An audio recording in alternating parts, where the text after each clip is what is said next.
Trump reacts to Biden pardoning son Hunter. Houthi attacks Tel Aviv with hypersonic missiles.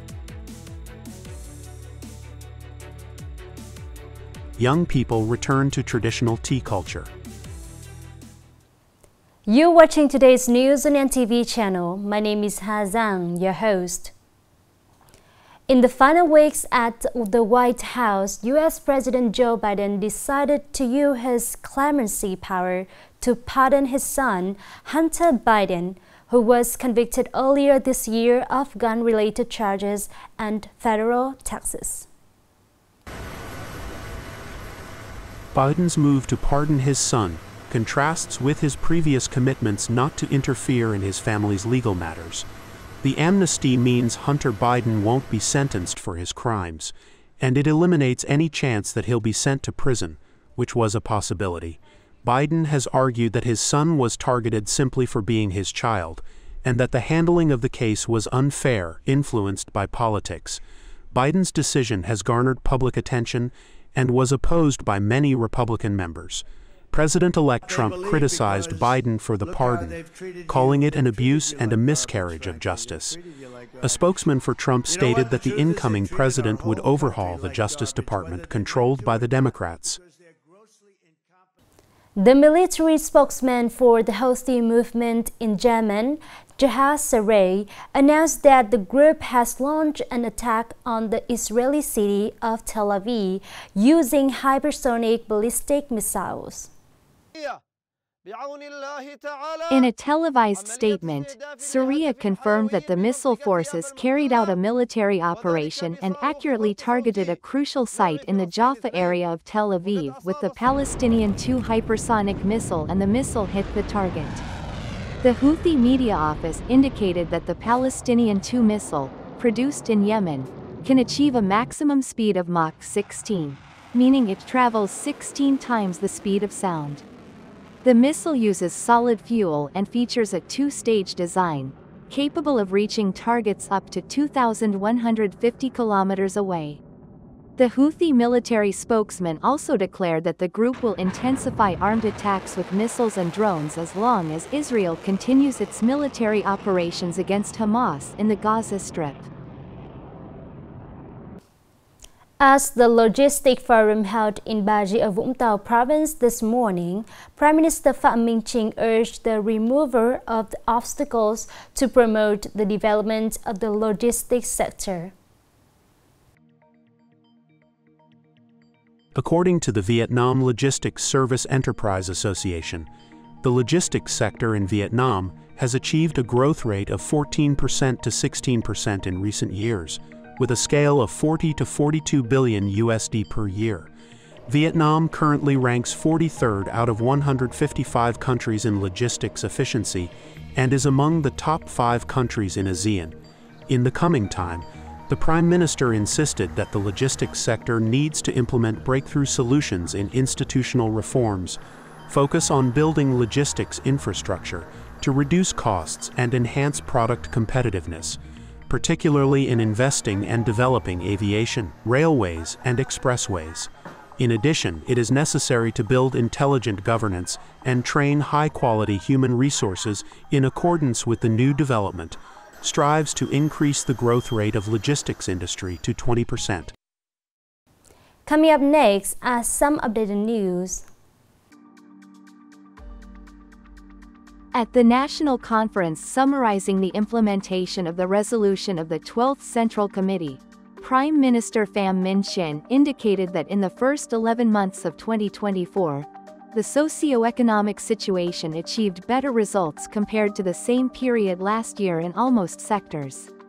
It is expected that all 15 major targets will be achieved or exceeded, with an annual growth estimate at over 7%, inflation controlled under 4%, and rice export turnover reaching $5.3 billion United States dollars for the first time.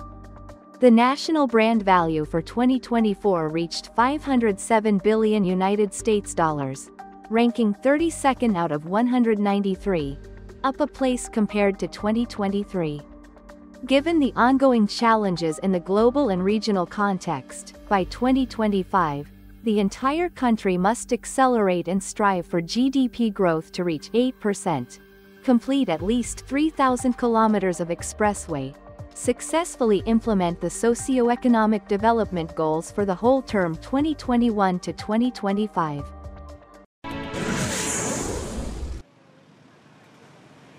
The Ministry of Construction is proposing a draft resolution on preferential funding for social housing development, amounting to 100 trillion Vietnamese dongs from government bond issuance. This is the first time the Ministry of Construction has suggested applying a social housing package through bond issuance.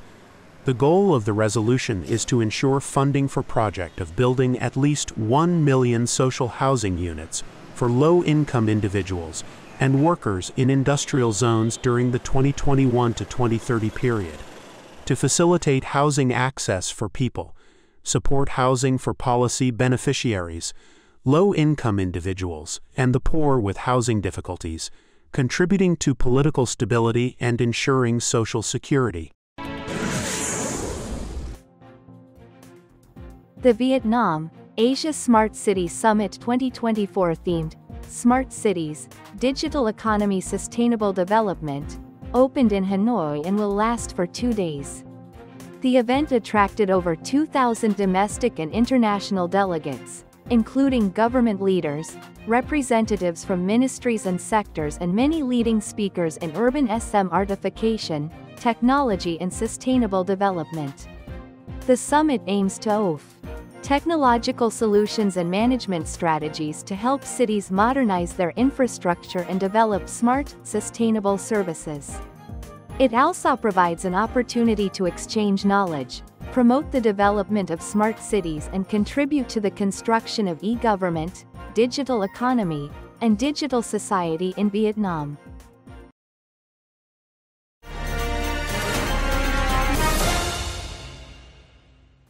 When it comes to tea drinking, people often think of a hobby for middle-aged and elderly people. However, in the midst of the modern and vibrant lifestyle, young people are inclined to find the traditional art of tea drinking to enjoy tranquility and the feel of relaxation in each cup of tea.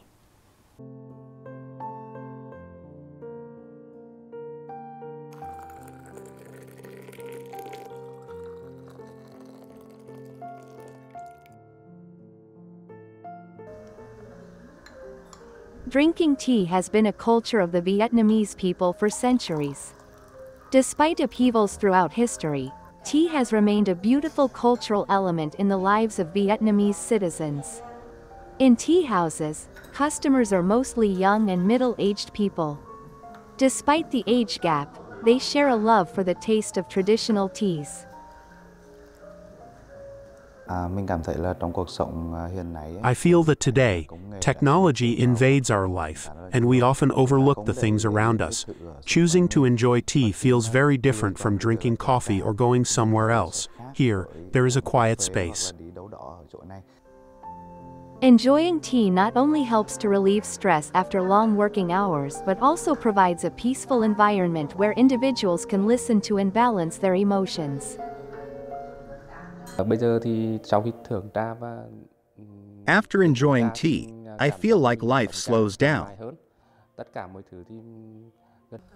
Tea is not just a beverage, it embodies cultural and artistic values, particularly in the preparation and enjoyment process.